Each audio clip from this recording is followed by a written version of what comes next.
During boys' night, my husband went live on social media. He told his friends, "She only thinks I'm at work late.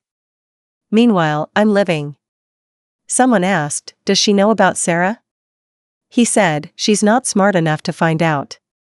I closed the app. 4 hours later, he texted, "Can we talk?" It started like any other Thursday. I was sitting in the kitchen grading essays with one hand and holding a glass of wine in the other. My phone buzzed with a message from my husband, Declan. "Late night again. Don't wait up. Love you." At that moment, nothing felt off. I didn't question him. Why would I? This wasn't new. Declan worked in logistics, supply chain management, and his hours were erratic. It was always some emergency in Indiana or last-minute warehouse issue in Joliet. I was used to handling bedtime routines alone, soccer practices, dinner duty, everything. This was our rhythm. Our compromise. But sometimes, the universe hands you exactly what you weren't looking for. I was scrolling Facebook while trying to stay awake long enough to finish feedback on a stack of junior term papers. That's when I saw it. Declan Reynolds is live. My stomach flipped. I paused. Blinked. Confused, I clicked it. And what I saw changed everything. The video opened to a dim rooftop bar. One I recognized from downtown Chicago, River North, probably. Declan was laughing, drink in hand, surrounded by a couple of coworkers I vaguely remembered from his company's summer barbecue. Music was loud, people were shouting and drinking. And Declan, my husband of 11 years, father of our 2 kids, looked so relaxed. Like a college kid again. His shirt was unbuttoned at the top, his eyes a little too glossy. Then one of his buddies leaned into the frame, chuckling. "Yo, Dec, your wife cool with this?" He smirked. Looked straight into the camera and said, "She only thinks I'm at work late. Meanwhile, I'm living." That alone might have just stung. But what came next shattered something deep. Another voice, someone off-screen, asked, "Does she know about Sarah?" Declan didn't hesitate. He raised his glass and grinned. "She's not smart enough to find out." I didn't hear what came after that. I closed the app. My hand was shaking. I remember staring at the wall behind the fridge. Just sitting there. Silent. Numb. No tears. No yelling. Just stillness. 4 hours later, my phone buzzed again. "Can we talk?" I didn't reply. I didn't sleep that night either. Instead, I walked around the house barefoot like a ghost. Touched the hallway photos of our kids. Sat on the edge of our bed and thought about how many nights I'd waited for him. Dinners that had gone cold. Homework I'd handled alone. ER visits with sick kids he missed because of deadlines. And now? He was out there laughing about how I'd never find out about his affair. I needed clarity. So I started from the top. The next morning, I texted my best friend Camille. She's been in my life since college, and if there's anyone I trust to think clearly when I'm in shock, it's her. We met for coffee at a small spot off Michigan Avenue. I was pale. Barely holding it together. I told her everything. She didn't say, "I'm so sorry." She didn't cry with me. Camille sipped her espresso and said, "Okay. We play this smart. Let's get everything." She opened her laptop right there.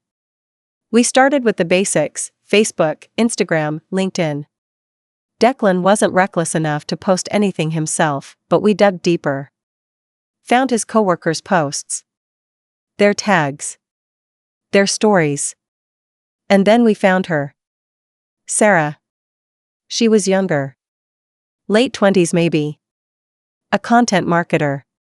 Her Instagram was a Pinterest board in real life: clean whites, soft linens, iced lattes and tulip glasses. And buried in between latte art and filtered sunsets were photos.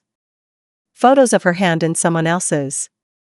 Photos of a man with a familiar watch, familiar sneakers, familiar handwriting on the birthday card in the background. It was Declan. Not in full view, but enough to know. In one photo, they were sitting together at a vineyard in Michigan. She'd tagged it, "Weekend Escape with my person."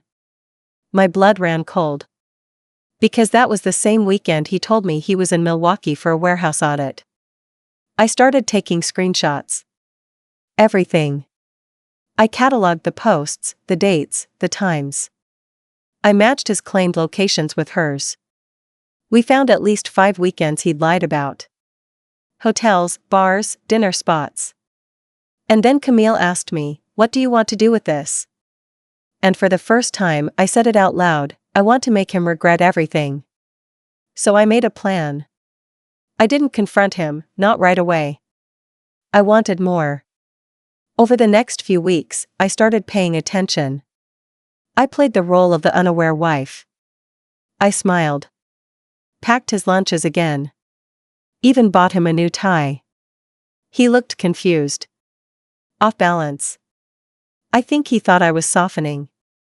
But I was documenting everything. Every expense.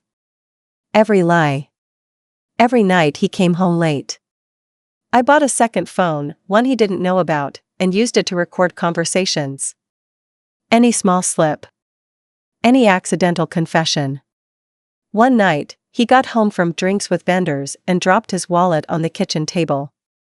A room key slid out. I picked it up, pretending not to notice the hotel logo. He said, "Oh. They gave us rooms in case we didn't want to drive back drunk." I nodded. Later that night, I looked up the hotel. Sarah had posted a boomerang from their rooftop bar. Same night. Same time. Another screenshot. Another match. By the third week, I had enough evidence to make a lawyer smile. And so, I found one. Her name was Dr. Morella Chan Fierce. Sharp. Direct. She looked at my folder, color-coded, time-stamped, full of screenshots and photos, and said, "You're 10 steps ahead of most women who come to me." Declan still had no clue. He thought he was getting away with it. What he didn't know was that I was preparing for war. Camille and I took a weekend trip under the guise of a girls' getaway. I needed time away from the kids and house, and Declan. But it wasn't a vacation. We drove to the lake house I found in one of Sarah's earlier posts. It was listed on a rental site under her name, and I had a feeling they'd be back. People like Declan and Sarah, they return to the places they think are theirs. Safe. Secluded. We booked the cabin next door. The plan was simple: observe. Record. Do not engage. It felt strange, hiding in a rented cottage with binoculars and a burner phone.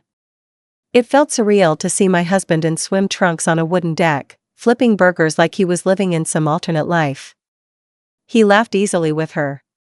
Kissed her neck when he passed behind her. They slow danced on the porch while music played from a tinny Bluetooth speaker. They had wine. They played cards. They kissed like they weren't ruining anything. And I recorded every moment. Every hug.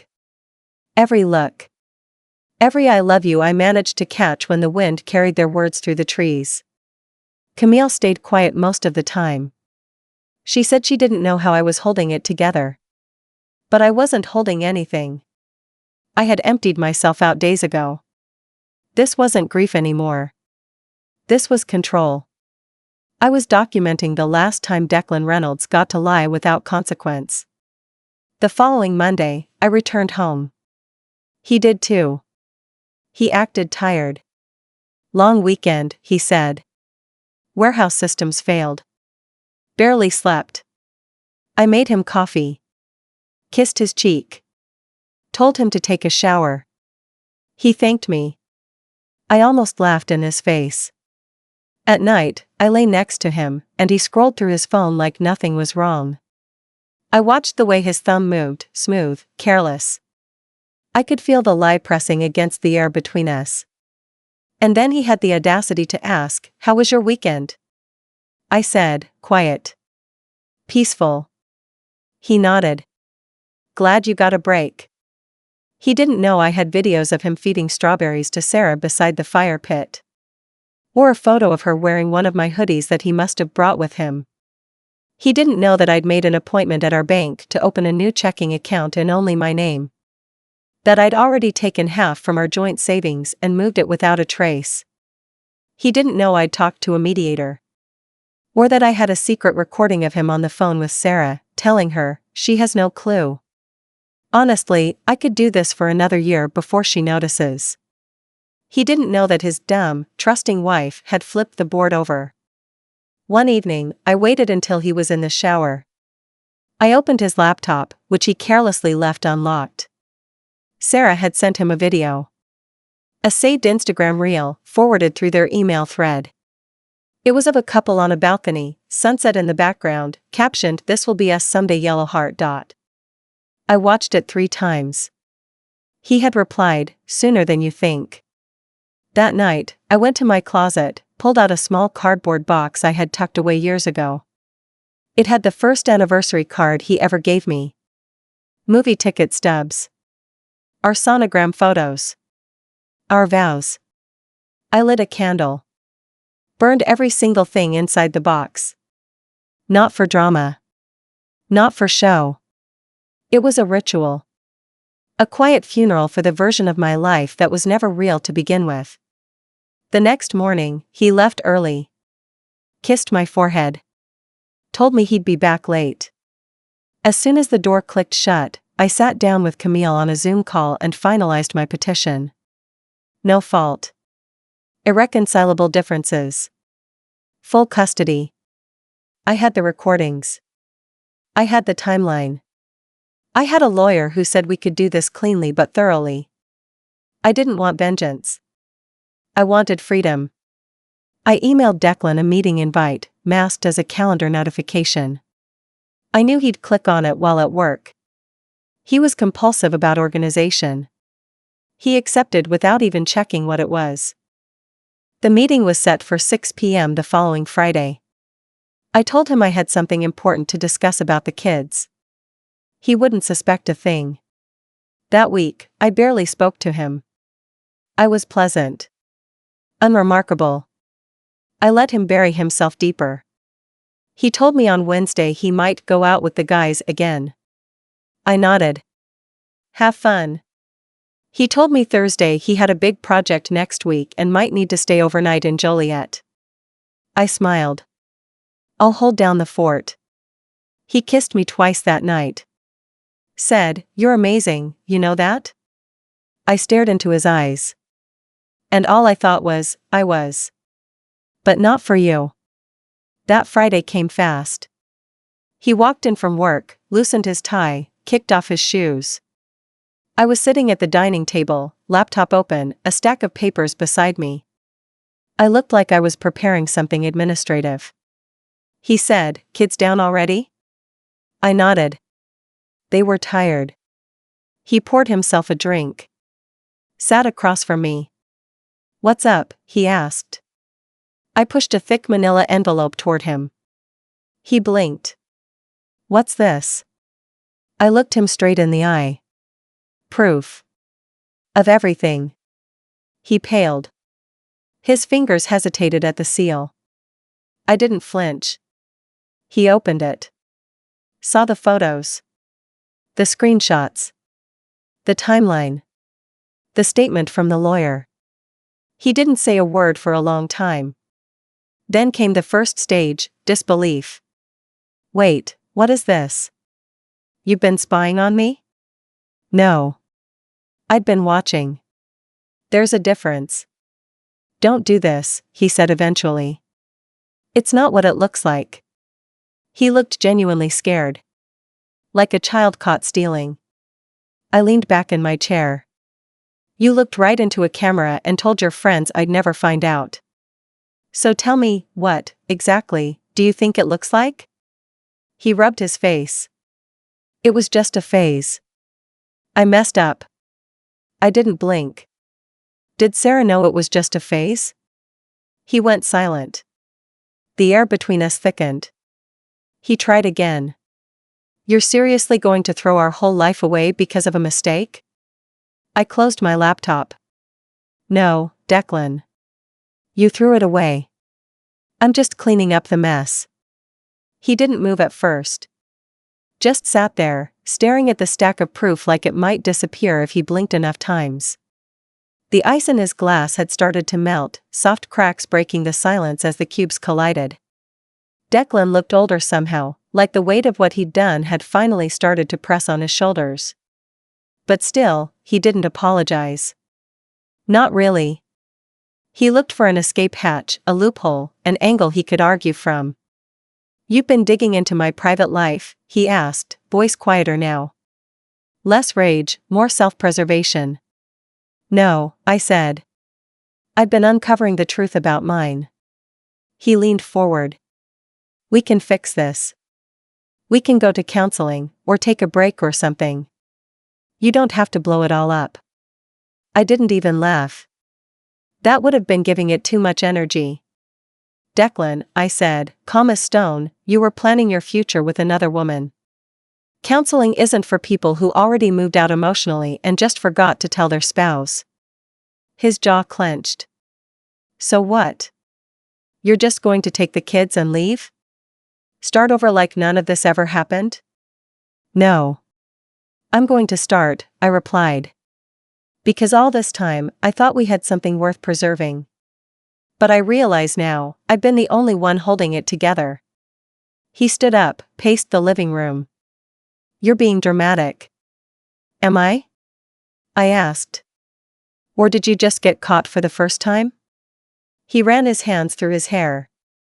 "You don't understand what it's been like, coming home to this, to you, to the pressure, the routines. I needed something for me." There it was. The truth finally spilling out. "I gave up everything," I said. "I stopped writing. I took a job close to home. I stayed in a town I never liked so the kids could have stability. I've been routine because someone had to be. You got to go out and live." I was the one who had to manage life. He didn't respond. There was a long silence, and then he walked down the hall without saying another word. I didn't follow. That night, I lay awake for hours. Not crying. Just thinking. The kind of thinking that only comes after devastation. Not the initial kind that's loud and messy. This was the quiet kind. The arithmetic of what's left. The logistics of untangling a life. Of moving on. Declan didn't come to bed. The next morning, he was gone before the kids woke up. No note. No text. Nothing. By then, I'd already informed the school about potential custody changes and updated my emergency contact. I wasn't wasting time. Camille called that afternoon to check in. "How'd he take it?" "Like a man caught cheating in a game he didn't know I learned how to play," I said. She whistled low. "You okay?" "I will be." Because the part that scared me the most wasn't that he cheated. It was how long I'd let myself be blind to it. How many small lies I'd swallowed over the years. How many times I ignored the late nights, the suddenly silent dinners, the way he stopped asking about my day. I had trained myself to accept breadcrumbs and call it a meal. Not anymore. Over the next week, things unraveled in waves. Declan texted me often. Mostly short messages. "Can we meet? We need to talk about the kids. I miss you. Please don't make this ugly." I didn't respond to anything that wasn't directly about the children. I kept it formal. Neutral. Every message was a potential document for the lawyer. I had nothing left to say to the man who stood in front of a camera and bragged about his betrayal. But I still watched what he did. He tried to clean up his image. Deleted old posts. Unfollowed Sarah on Instagram. I knew it was for show. People like Declan don't stop because they realize they're wrong. They stop because they realize they've lost control of the narrative. But I was already 10 steps ahead. Camille helped me pull our financials. The things he thought I'd never check. Extra credit cards, hidden transactions, meals, and hotel charges with Sarah's name on the receipts. Bank statements with purchases in cities he swore he never visited. I built the case. Brick by brick. He tried to ask my parents for help. Called my mom and told her I was overreacting. She said, "Declan, my daughter stayed quiet for 10 years. She's not overreacting. She's awake." One day, I was walking Logan to soccer practice when he asked, "Is Dad moving out?" Kids know. Even when you try to shield them, they feel the tension in their bones. I nodded. "We're figuring some things out. But no matter what, Dad and I both love you and your sister."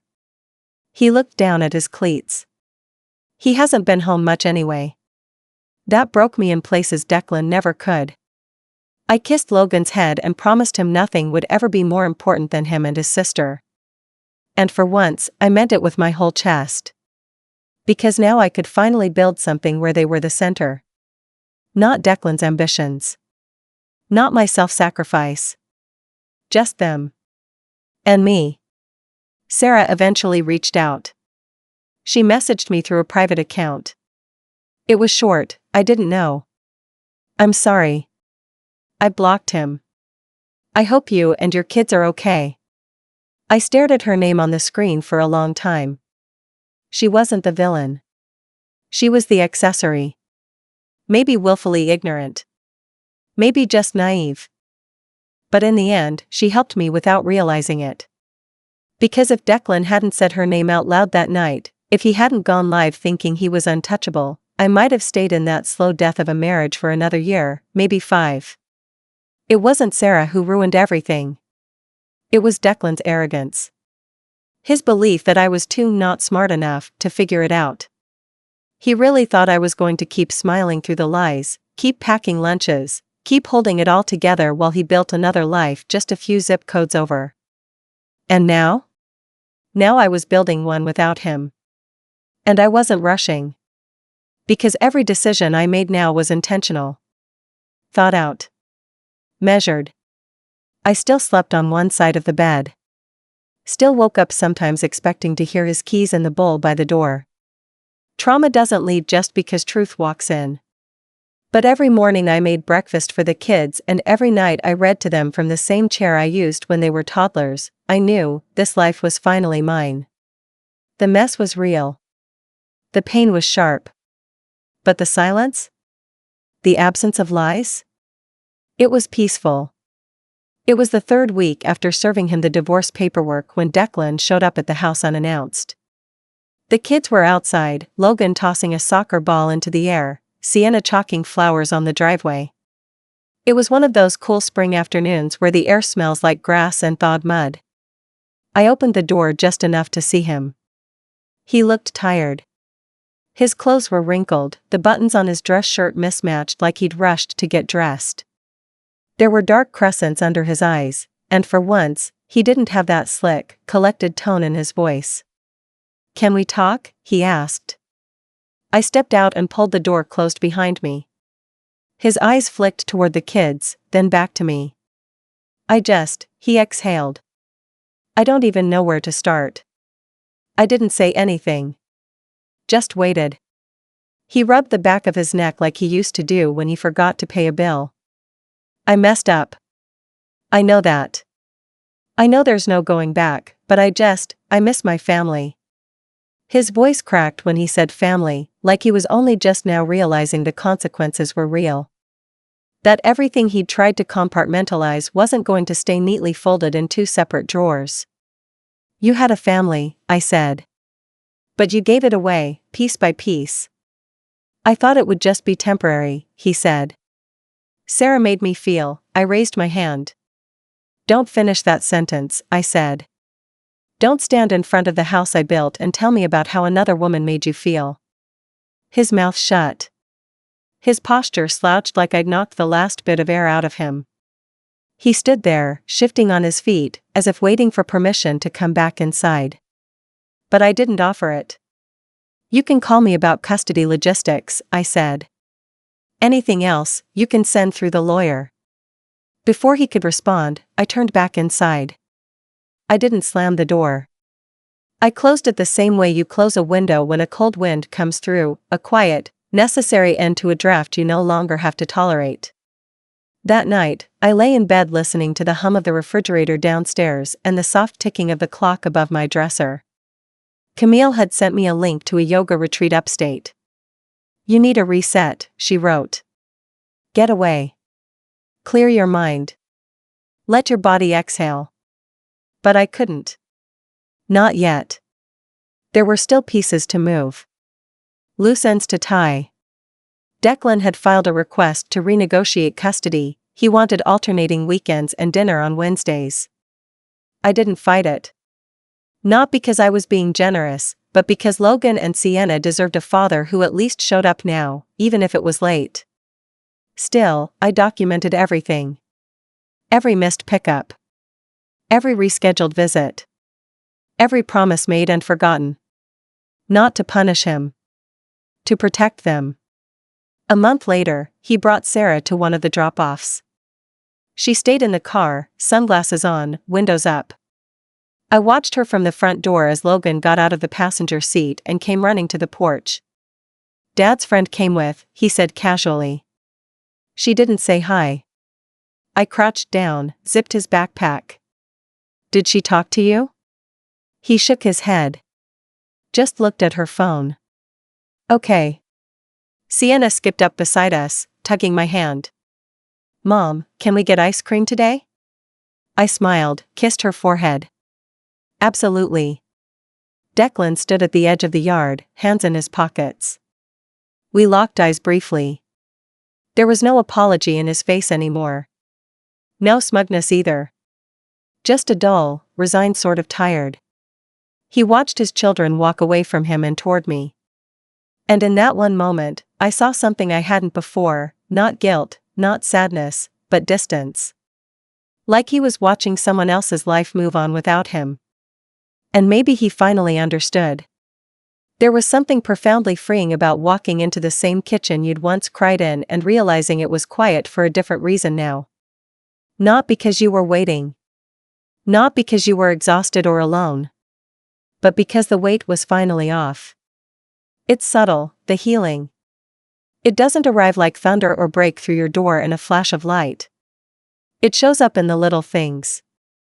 Like reorganizing your spice cabinet and realizing half the jars are expired. Like deleting the shared grocery app and making a list only for yourself. Like not having to rehearse conversations in your head anymore, just in case they escalate. It was these things, these small, ordinary acts, that helped me stitch myself back together. I started journaling again. Not deep, poetic things. Just one line a day. Today I cleaned the bathroom and played Uno with Sienna. I didn't think about him once. It felt like progress. I saw Declan once at the grocery store. I was buying paper towels. He was holding a single bottle of red wine and a frozen pizza. We locked eyes for a moment at checkout. He smiled, like we were old classmates who once shared something but didn't anymore. I didn't smile back. I paid and walked out. That night, he texted me. "You looked good today. I miss talking to you." I didn't respond. There was nothing left to say. I stopped checking his social media. Not because I didn't care, but because I finally didn't need to. The last post I ever saw from Declan was a quote. Something generic, like, "Sometimes you have to lose everything to find yourself." A caption that screamed self-pity. As if his destruction of our family was just part of a cosmic journey of self-discovery. Camille texted me a screenshot with a single word, "Ugh." I didn't even open it. There was too much life happening around me. Sienna had started drawing tiny comics about a superhero mom who always knew when people were lying. Logan asked me if I could help him practice goalie drills in the backyard. My students at school made a surprise card for me on my birthday, and I cried in the faculty lounge, not because of the gesture, but because for the first time in months, it felt like I was fully there. Present. Not fragmented or watching life through a fog of heartbreak. One day, my dad stopped by. We sat on the porch, watching the kids kick a ball back and forth. He sipped from a paper coffee cup and looked out over the lawn. You know, he said, when I first met Declan, I thought, well, here's a guy who wants a safe life. I glanced at him. He went on, but some people want safe until they convince themselves it's boring. Then they try to destroy it just to feel like they're alive again. He paused. Thing is, most of the time they realize too late that the safe life was the best one. I didn't say anything. But I knew he was right. Declan had wanted comfort and excitement and novelty and ego boosts and family, all in one impossible package. And in trying to have it all, he ended up with less than nothing. There was a voicemail I'd saved from a few years back. Declan had left it when I was away at a teaching conference in San Diego. The kids had apparently melted down over bedtime, and he sounded breathless, half laughing, half panicked. Okay, I don't know how you do this every day, seriously. Logan cried over toothpaste, Sienna refuses to wear socks, and I think I may have given them ice cream for dinner. Call me when you can. I miss you. I used to play that voicemail when I missed him. Back when I still believed we were a team. But now? It sounded like a window into a man who had always been out of his depth. Who wanted credit for the things I carried alone. I finally deleted it. It felt good. Not sad. Just done. The house began to change without him in it. I repainted the living room wall a soft slate blue. Got rid of the leather recliner he always claimed, the one that had a permanent imprint of his weight and a faint beer smell. Gave it away on Facebook Marketplace. A man picked it up with a big white van and a teenage son who said, "Thanks, ma'am," like I was someone's aunt. I rearranged the furniture. Bought plants. Lit candles. It didn't look like our house anymore. It looked like mine. The kids adjusted quickly. More quickly than I expected. Logan started leaving notes on the fridge, "Remind me to bring Jim's shoes," or "Can we make nachos this weekend?" They stopped asking when Daddy was coming home. Not because they didn't miss him, but because they understood, in that quiet, kid way, that this was home now. That what we had before was broken. That what we were building now wasn't perfect, but it was solid. Predictable. Warm. Sienna started sleeping through the night again. That alone felt like a victory. Declan kept trying, in small, clumsy ways. One day he dropped off the kids and lingered at the door. "I've been seeing a therapist," he said. I nodded. "That's good. I've learned a lot about myself," he added. I didn't respond. Because what do you say to a man who finally decided to grow up after he already set the house on fire? "I just want you to know," he said, "I never stopped loving you." I looked at him.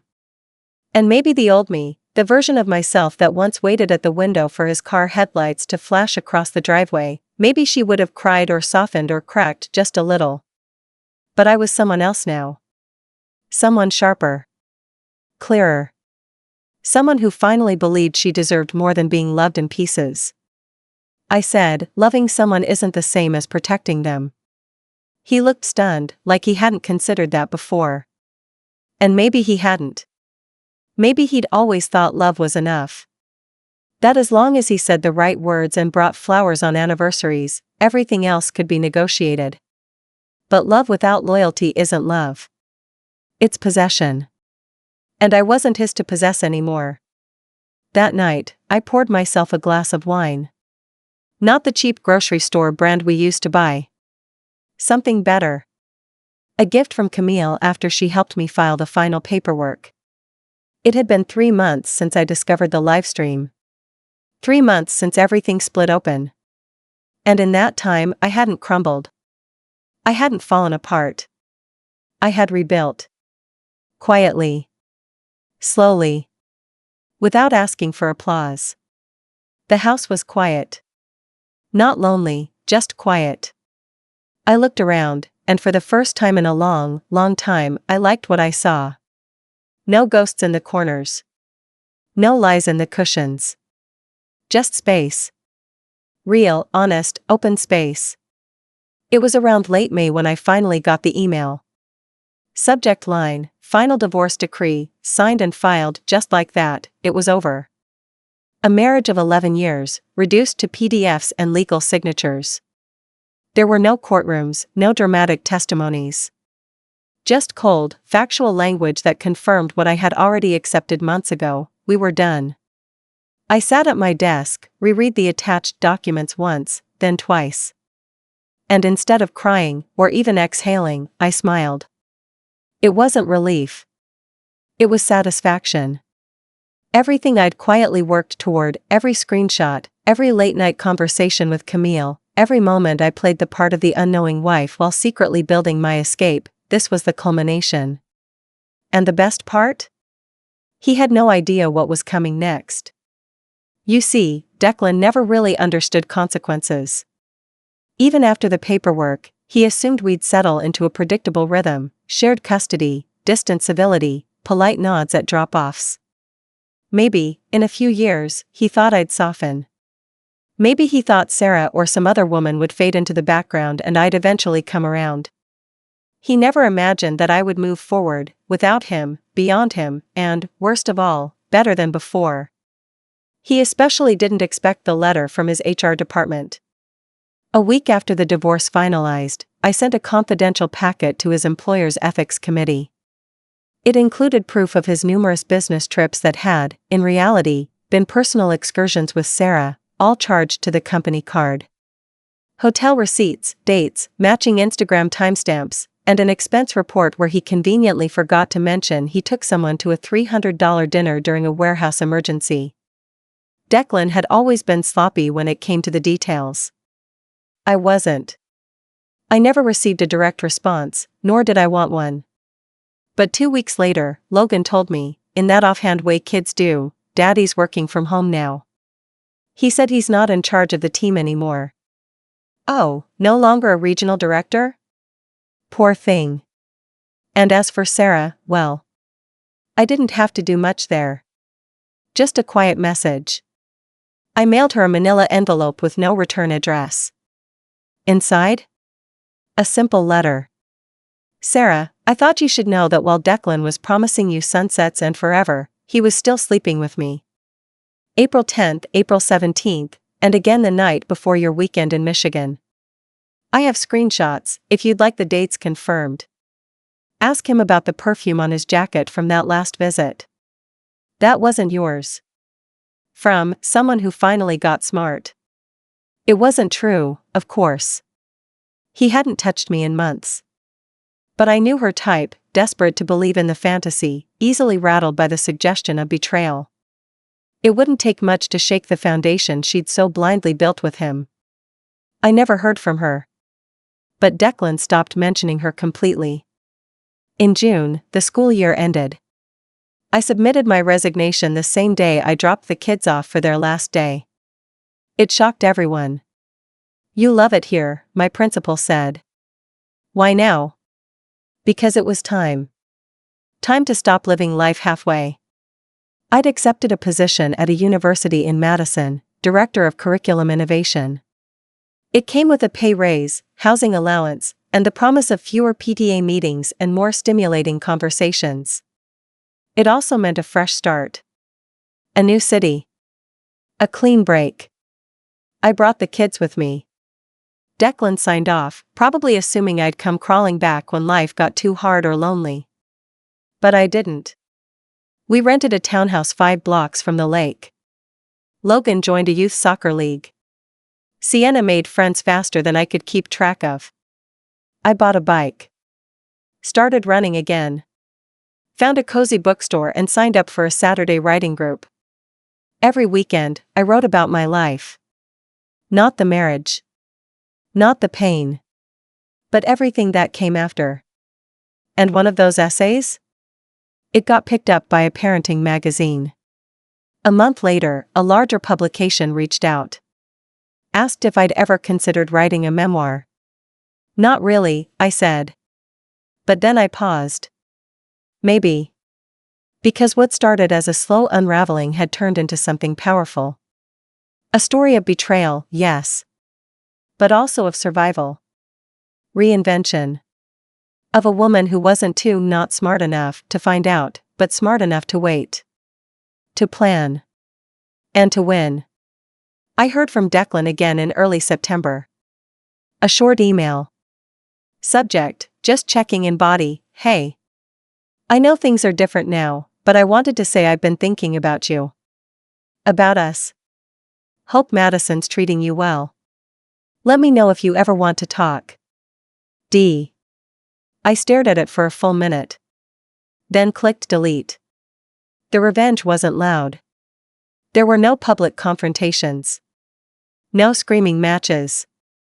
Just a quiet, systematic dismantling of the life he tried to build on lies and ego. I didn't ruin him. He did that himself. All I did was shine a light on the parts he thought I'd never see.